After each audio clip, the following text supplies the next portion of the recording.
कहते हैं शेर को सवा शेर मिल ही जाता है। ट्रंप को भी मिल गया। यूरोप वालों ने सदियों पहले एक कहावत गढ़ी थी, बार्किंग डॉग्स सेल्डम बाइट। हमारे यहाँ कहते हैं जो गरजते हैं वो बरसते नहीं। ट्रंप साहब का भी यही हाल है। Trump always chickens out. ये थियरी एक बार फिर 16 आने सच साबित हुई है। हफ्तों से माहौल क्या बनाया था, ग्रीनलैंड खरीद लेंगे, नहीं दिया तो छीन लेंगे, सेना भेज देंगे, टैरिफ लगा देंगे। लेकिन अब अचानक शांति दूत बन गए हैं। What happens is people are out there and they're working it right now. They're working the details of the deal, but it's what's called an infinite deal. It's forever. There is no time cap. Trump कह रहे हैं हम ताकत का इस्तेमाल नहीं करेंगे, हमने तो डील कर ली है। कौन सी डील और किससे? हड़बड़ाहट का आलम यह है कि डील मेकर को ये याद नहीं रहा कि खरीदना क्या था। इतने कंफ्यूज हुए कि ग्रीनलैंड को आइसलैंड बोलने लगे। They're not there for us on Iceland, that I can tell you.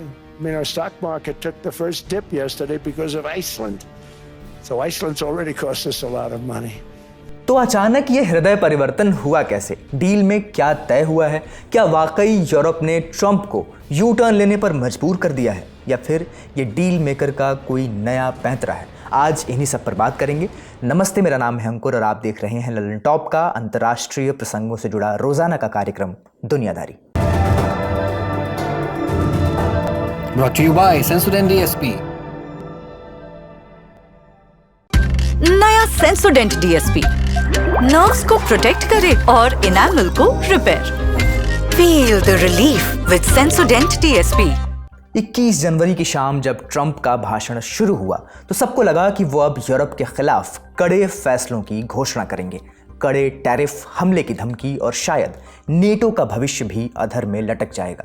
Trump ने ग्रीनलैंड पर कब्जे की बात तो कई बार दोहराई, लेकिन साफ कर दिया कि वे इसके लिए हमला नहीं करेंगे। We never asked for anything, and we never got anything. We probably won't get anything unless I decide to use excessive strength and force, where we would be, frankly, unstoppable. But I won't do that. Okay? Now everyone's saying, oh, good.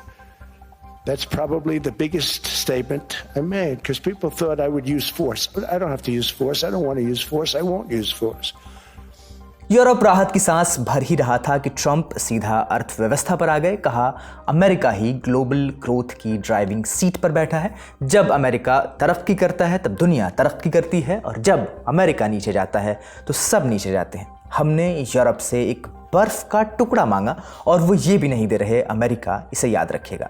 Trump के इस cryptic statement का मतलब निकाला ही जा रहा था कि कुछ घंटों के अंदर ही वो पलट गए। ट्रंप ट्रूथ सोशल पर एक उन्होंने पोस्ट किया, लिखा, नेटो चीफ मार्क रूटा के साथ मेरी बहुत अच्छी मीटिंग हुई। हमने ग्रीनलैंड पर डील के लिए एक फ्रेमवर्क तैयार कर लिया है। अगर इस पर अमल हुआ तो ये अमेरिका और सभी नेटो देशों के लिए बेहतरीन सौदा होगा। अब मैं यूरोपियन कंट्रीज पर 1 फरवरी वाला टैरिफ नहीं लगाऊंगा। बाकी की डिटेल्स भी जल्द ही जारी की जाएंगी। तो इसका क्या मतलब हुआ? अब तक ट्रंप जो भी बातें कर रहे थे, ग्रीनलैंड पर कब्जे की, ग्रीनलैंड से कम मुझे कुछ नहीं चाहिए, क्या ये सब मजाक था? ट्रंप को झुकाना क्या इतना ही आसान है? मीटिंग में क्या हुआ कि ट्रंप 180 डिग्री मुड़ गए? उन्हें ऐसा कौन सा ऑफर दिया गया कि वो कुछ ही घंटों में डील के लिए तैयार हो गए? ग्रीनलैंड पर ट्रंप को मनाने में नेटो चीफ मार्क रूटा ने अहम भूमिका निभाई। उनके साथ हुई बैठक के बाद ही ट्रंप ने नई डील के फ्रेमवर्क की घोषणा की। कहा कि यह प्रस्तावित फ्रेमवर्क थोड़ा कॉम्प्लेक्स है, इसे बाद में समझाया जाएगा। ये समझौता हमेशा के लिए लागू रहेगा।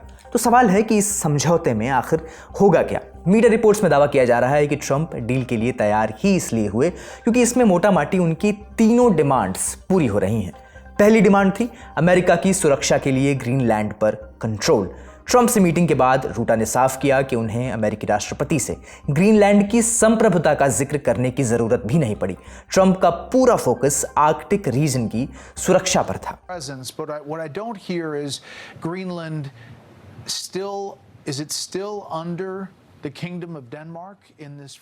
राष्ट्रपति के साथ मेरी बातचीत में यह मुद्दा फिर से नहीं आया। वो ज्यादा ध्यान इस बात पर दे रहे थे कि आर्कटिक का इतना बड़ा इलाका, जहां इस समय तेज बदलाव हो रहे हैं और जहां चीन और रूस की गतिविधियां लगातार बढ़ रही हैं, उसकी सुरक्षा कैसे की जाए। यही बात हमारी बातचीत का मुख्य फोकस भी रही। तो फिर ट्रंप माने कैसे? इसका जवाब अमेरिकी अखबार न्यूयॉर्क टाइम्स की एक रिपोर्ट में मिलता है। इसके मुताबिक इस प्रस्तावित समझौते में अमेरिका को ग्रीनलैंड के कुछ हिस्से दिए जा सकते हैं ताकि वो वहां अपने मिलिट्री बेसिस बना सके। खास बात यह होगी कि इन हिस्सों पर उसका पूरा कंट्रोल होगा। ये व्यवस्था ब्रिटेन और साइप्रस वाले मॉडल जैसी होगी। कैसा है यह मॉडल? मैप पर देखिए। भूमध्य सागर में मौजूद एक छोटा सा देश साइप्रस, ये 1912 में ब्रिटेन का प्रोटेक्टरेट यानी संरक्षित क्षेत्र बना। फिर 1922 तक ये ब्रिटेन की कॉलोनी बन गया। 1960 में साइप्रस को आज़ादी मिली, लेकिन एक शर्त पर। आज़ादी के समय ही एक समझौता हुआ जिसके तहत ब्रिटेन ने साइप्रस में मौजूद अपने 2 सैन्य ठिकानों की संप्रभुता अपने पास ही रखी। ये ठिकाने हैं अक्रोतिरी और ढकेलिया। इन इलाकों को ब्रिटेन ने अपनी ओवरसीज टेरिटरी के तौर पर रखा ताकि वो मिडिल ईस्ट में अपने सैन्य और रणनीतिक हित सुरक्षित रख सके। समझौते के तहत ब्रिटेन को साइप्रस में करीब 254 वर्ग किलोमीटर इलाके में सीधा कंट्रोल मिला। अब यही मॉडल ग्रीनलैंड में भी अप्लाई किया जा सकता है। इन इलाकों में अमेरिका डेनमार्क की इजाज़त के बिना सेना उतार सकेगा, खुफिया जानकारी जुटा सकेगा और अपने सैनिकों को ट्रेनिंग दे सकेगा। वहीं अमेरिकी न्यूज़ चैनल CBS न्यूज़ की रिपोर्ट कहती है कि इस नए समझौते में अमेरिका को ग्रीनलैंड का पूरा मालिक नहीं बनाया जाएगा, बल्कि ये 1951 में हुए पुराने समझौते का एक्सटेंशन, उसका विस्तार होगा। इसका मकसद ग्रीनलैंड की सुरक्षा और मजबूत करना है। हालांकि ये भी साफ नहीं किया गया है कि ऐसे किसी भी समझौते के लिए अमेरिका को डेनमार्क और ग्रीनलैंड से सीधे बातचीत करनी होगी। फिलहाल ट्रंप ने नेटो के अधिकारियों से बात करके सिर्फ एक ढांचा तैयार किया है। डील से ट्रंप का दूसरा फायदा होगा रेयर अर्थ मिनरल्स का। रिपोर्ट के मुताबिक प्रस्तावित डील में रेयर अर्थ मिनरल्स को लेकर भी बात हो सकती है। मतलब ये कि जिन इलाकों पर अमेरिका का कंट्रोल होगा वहां वो रेयर अर्थ मिनरल्स की खुदाई भी कर सकेगा। अमेरिका के ग्रीनलैंड में पहले से ही मिलिट्री बेसिस मौजूद हैं। इन बेसिस पर अमेरिकी एयरफोर्स, आर्मी और नेवी तीनों काम करती हैं, लेकिन नई डील के बाद अमेरिका को वहां ज़्यादा कंट्रोल मिल जाएगा। खास बात यह होगी कि अमेरिका यहां से रेयर अर्थ मिनरल्स भी निकाल सकेगा जिन्हें ट्रंप बेहद ज़रूरी मानते हैं। डील में अमेरिका की तीसरी डिमांड गोल्डन डोम का भी जिक्र हो सकता है। खुद ट्रंप ने भी कहा है कि इस पर चर्चा चल रही है। गोल्डन डोम अमेरिका का एक मिसाइल डिफेंस सिस्टम प्लान है। इसमें सेंसर और मिसाइल रोकने वाले इंटरसेप्टर लगाए जाएंगे। ये सिस्टम नॉर्थ अमेरिका और अमेरिका के दूसरे इलाकों तक फैले होंगे ताकि किसी भी विदेशी हमले से अमेरिका खुद को बचा सके। तो अब सवाल है कि अगर ये डील हो गई तो क्या वाकई ट्रंप ग्रीनलैंड पर कब्जे की जिद छोड़ देंगे? एक्सपर्ट से समझते हैं। देखिए, रिपोर्ट्स में अब जो उभर के सामने आ रहा है वो ये है कि प्रेसिडेंट ट्रंप ने जब ये पहली बार अनाउंसमेंट की उसके बाद लगातार वो यूरोपियन जो देश के नेता हैं उनसे संपर्क में थे, नेटो के जो चीफ हैं उनसे बात कर रहे थे। तो कहीं ना कहीं ये समझ में आया है कि एक फ्रेमवर्क है और उस फ्रेमवर्क के तहत ग्रीनलैंड के कुछ ऐसे एरियाज होंगे जहां पे अमेरिकन मिलिट्री अपने और बेसिस बना सकती है। और इनफैक्ट ये कहा जा रहा है कि वो जो एरिया होगा वो लीज नहीं होगा, वो एक परमानेंट फिक्चर होगा अमेरिका के लिए। जो इन्फिनिट बात कही प्रेसिडेंट ट्रंप भी कह रहे थे कि इन्फिनिटी तक होगा ये अग्रीमेंट, कि वो जो एरिया होगा ग्रीनलैंड का या जो प्रॉपर कटआउट्स दिए जाएंगे अमेरिका को, that will be owned by America. तो ये जो सिप्रस में ब्रिटिश आर्मी की एक यूके का एक जो सेटअप है उसी को रेप्लिकेट अमेरिका करेगा। और इससे उनकी जो बाकी बातें थी प्रेसिडेंट ट्रंप की कि वेस्टर्न हेमिस्फीयर सिक्योर हो सकता है, अमेरिका अब चाहे जो करे अपनी टेरिटरी में, जो हमेशा से एक कंसर्न रहता है अगर आप फॉरेन टेरिटरी या फॉरेन कंट्री में आपका बेस हो तो देयर आर सर्टेन रिस्ट्रिक्शंस। लेकिन क्योंकि आपकी खुद की टेरिटरी तो आप बहुत सारी चीजें कर सकते हो। एक गोल्डन डोम की बात कर रहे हैं तो मुझे लगता है president Trump has been able to उनके पास एक वैलिड एक हम जो ऑफ रैम्प कहते हैं वो उन्हें दिया गया और शायद उन्हें वो पसंद आया है।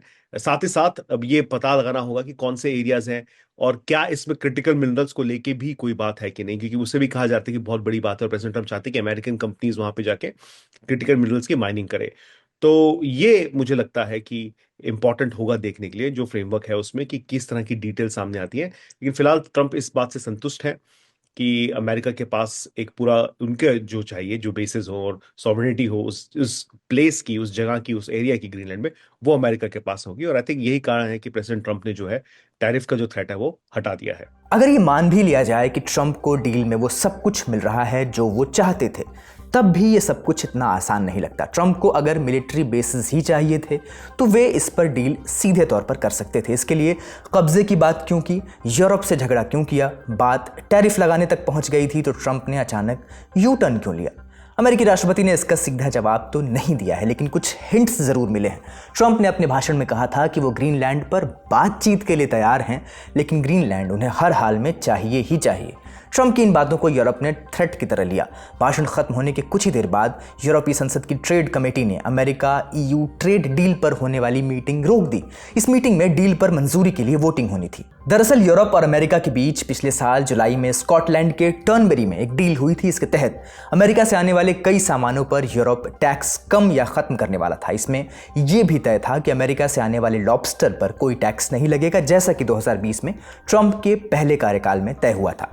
इन फैसलों को लागू करने के लिए संसद और यूरोपीय देशों की मंजूरी जरूरी थी, लेकिन कई सांसद इससे सहमत नहीं हैं। उनका कहना है कि यह सौदा बराबरी का नहीं है। यूरोप को ज्यादा टैक्स हटाने पड़ेंगे, जबकि अमेरिका अपने टैक्स लगभग 15% तक बनाए रखेगा।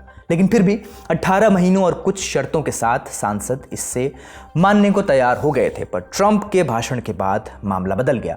समिति के अध्यक्ष बर्न्ड लॉन्गे ने कहा कि नई टैक्स धमकियों से यह समझौता टूट गया है, इसलिए टर्नबरी डील फिलहाल रोक दी गई है। अगर यूरोप इस ट्रेड डील से पीछे हटता है तो अमेरिका को नुकसान हो सकता है, क्योंकि इस डील में अमेरिका के फायदे वाले कई नियम थे। इसके अलावा गार्डियन की रिपोर्ट के मुताबिक यूरोपीय देश आपस में ये बात कर रहे थे कि अमेरिका से आने वाले सामान पर जवाबी टैरिफ लगा दिया जाए या फिर एंटी कोअर्जन इंस्ट्रूमेंट ACI का इस्तेमाल किया जाए। अगर ऐसा होता तो यूरोप में कई अमेरिकी सामानों की एंट्री रोक दी जाती। इसे ट्रंप के बैकफुट पर आने की पहली वजह माना जा रहा है। दूसरी वजह न्यूज़ एजेंसी रॉयटर्स ने एक रिपोर्ट में बताई है। इसके मुताबिक ट्रंप भले ही ग्रीनलैंड को हासिल करने के लिए एड़ी चोटी का जोर लगाने को तैयार थे, लेकिन उनकी अपनी ही टीम इसके पक्ष में नहीं थी। ट्रंप ने ग्रीनलैंड पर कब्जा करने का विचार पहली बार 2019 में रखा था। पिछले साल दोबारा सत्ता में लौटने के बाद उन्होंने इस मुद्दे पर अपनी बयानबाजी और तेज कर दी।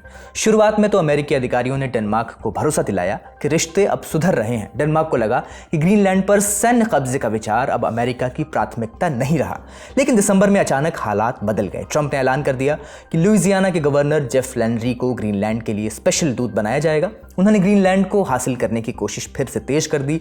माना जा रहा है कि ट्रंप को यह हिम्मत 3 जनवरी को वेनेजुएला में निकोलस मादुरो को पकड़ने के सफल ऑपरेशन के बाद मिली। व्हाइट हाउस के अंदर ट्रंप की टीम इस बात पर तो सहमत थी कि ग्रीनलैंड पर अमेरिका का कंट्रोल होना चाहिए, लेकिन ट्रंप के आक्रामक तरीके पर सबकी राय एक जैसी नहीं थी। ज्यादातर बैठकों में अधिकारी सावधानी बरतने की सलाह दे रहे थे।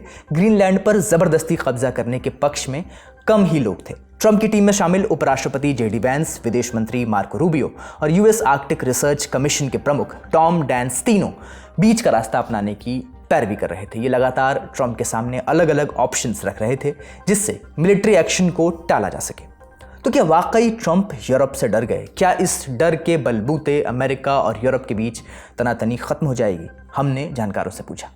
देखिए, ये कहना फिलहाल तो ऐसा लगता है कि पॉसिबल है। शायद फिलहाल तो वो बातें नहीं करेंगे कि उन्हें पूरा ग्रीनलैंड चाहिए। अगर ये टॉक्स सही नहीं जाती हैं, अगर उन्हें लगता है कि उन्हें शॉर्ट चेंज किया जा रहा है, अगर उन्हें लगता है कि जिस फ्रेमवर्क को लेके उन्होंने सहमति दी थी उस फ्रेमवर्क पे यूरोपियन देश जो है वो अपने हाथ पीछे खींच रहे हैं, तो शायद वो फिर से इस बात को ले आए। लेकिन अभी हमें थोड़ा समय देना होगा देखने के लिए कि कितना इम्पॉर्टेंट है यूरोपियन एलाइज के लिए कि वो प्रेसिडेंट ट्रंप को कितना कुछ देना चाहते हैं in terms of territory in Greenland, number 1। और नंबर 2, जो मुझे लगता है कि थोड़ा सा एक हड्डी बन सकता है बीच में, दैट विल बी कि क्रिटिकल मिनरल की माइनिंग कौन, कैसे और कहाँ करेगा। और उसमें अगेन, अगर आप किसी दूसरे देश में जाके क्रिटिकल मिनरल्स की माइनिंग कर रहे हो तो you have to have certain standards.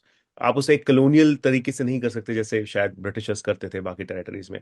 तो मुझे लगता है वहां पे थोड़ा सा एक they will have to have a very clear fine line defined कि क्या कर सकते और क्या नहीं कर सकते। अगर उसमें कुछ ऊपर नीचे होता है तो मुझे लगता है कि फिर प्रेसिडेंट ट्रंप थ्रेट फिर से देख सकते हैं, लेकिन फिलहाल will have to wait and watch. बड़ी खबर यहीं तक, अब सुर्खियों की बारी। एक कहावत है, तन पर नहीं लगता पान खाए अलबत्ता। पाकिस्तान का हाल एकदम ऐसा ही है।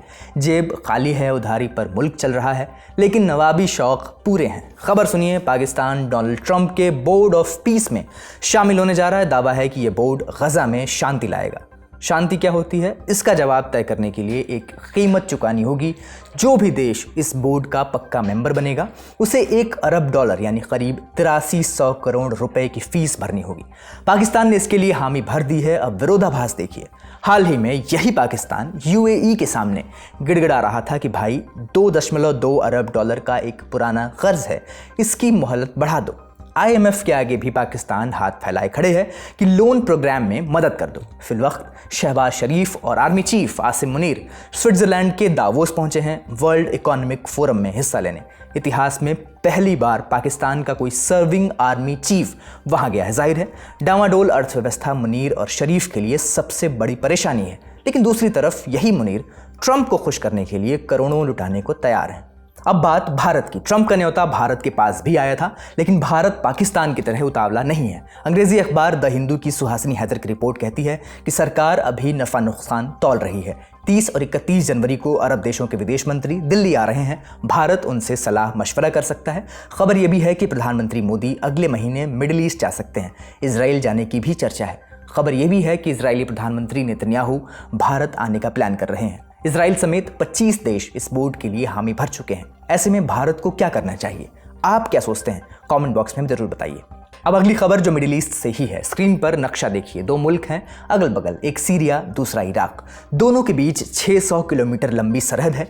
इसी सरहद के इर्द गिर्द अमेरिका ने एक ऑपरेशन शुरू किया है। अमेरिका सीरिया की जेलों से इस्लामिक स्टेट यानी ISIS के कैदियों को निकाल रहा है और इराक में किसी गुप्त ठिकाने पर भेज रहा है। 21 जनवरी को इसकी शुरुआत हुई। 150 कैदी शिफ्ट कर दिए गए। अमेरिका का प्लान पूरे 7000 आतंकियों को शिफ्ट करने का है। सवाल है कि ऐसा हो ही क्यों रहा है? जवाब सीरिया के हालात से जुड़ा है। नक्शे पर फिर नजर दौड़ाइए। ये सीरिया का उत्तर पूर्वी कोना है। अब तक यहाँ कुर्द लड़ाकों का सिक्का चलता था। ये लड़ाके सीरियन डेमोक्रेटिक फोर्सेस SDF के बैनर तले ऑपरेट करते थे, लेकिन अब हवा का रुख बदल गया है। 2024 में बशर अल असद का तख्ता पलट हो गया था। तब से सीरिया की कमान अहमद अल शरा के हाथ में है। उनकी फौज इन इलाकों को सीरिया की सरकार के कंट्रोल में ला रही है। SDF को पीछे हटना पड़ रहा है। यहीं पेच फंस रहा है। अफरा तफरी का फायदा ISIS वाले उठा रहे हैं। पिछले हफ्ते अल शद्दादी नाम की एक जेल से 200 कैदी फरार हो गए। अमेरिका को लगा कि बरसों की मेहनत मिट्टी में मिल जाएगी, इसलिए उसने इराक का दरवाज़ा खटखटाया। लेकिन इस कहानी में एक धोखा भी है। धोखा हुआ है कुर्द लड़ाकों यानी SDF के साथ। SDF ने अमेरिका के कहने पर ISIS से टक्कर ली थी। अपने लड़ाके गंवाए थे। तब वो अमेरिका के चहेते थे, लेकिन अब अमेरिका के सुर बदल गए हैं। अब ट्रंप सीधे अल शरा सरकार से डील कर रहे हैं। ऑस्ट्रेलिया से एक बुरी खबर है। वहाँ के न्यू साउथ वेल्स के लेक कार्जेलिगो नाम के एक छोटे से कस्बे में गोलीबारी हुई है। इस हमले में 3 लोग मारे गए हैं। मरने वालों में 2 महिलाएं और 1 पुरुष शामिल है। इसके अलावा एक शख्स गंभीर रूप से घायल है। हालत नाजुक बताई जा रही है। हमलावर अभी तक पकड़ में नहीं आया है, वो फरार है। पुलिस उसकी तलाश में है। यह हमला ऐसे दिन हुआ जब पूरा ऑस्ट्रेलिया मातम मना रहा था। आज वहाँ नेशनल डे ऑफ मोर्निंग है। पिछले महीने 14 दिसंबर को सिडनी में हनुक्का के जश्न पर हमला हुआ था। उसमें 15 लोग मारे गए थे। देश पुराने जख्मों को याद कर रहा था, तभी एक नया घाव मिल गया। आज का दुनियादारी यहीं समाप्त होता है। शुक्रिया, शुभ रात्रि।